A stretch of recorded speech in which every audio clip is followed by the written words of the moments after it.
Delovanje slovenske kulturniške opozicije v 80. letih se od njihovih kolegov v ostalem komunističnem svetu razlikuje v dveh bistveno pomembnih točkah. Prva je ta, da v Sloveniji vse deluje na legalni sceni, torej izdajanje romanov nimamo sami izdata na ta način kot drugod na vzhodu.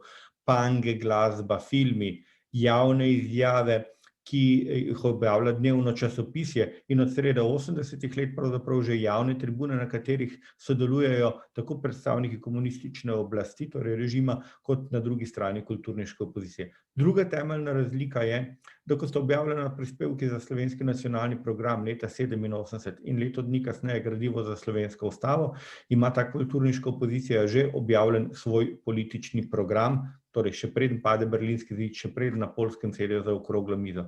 Tega nikjer drugje v komunističnem svetu ne najdemo, niti v Jugoslaviji, niti bolj proti vzhodu.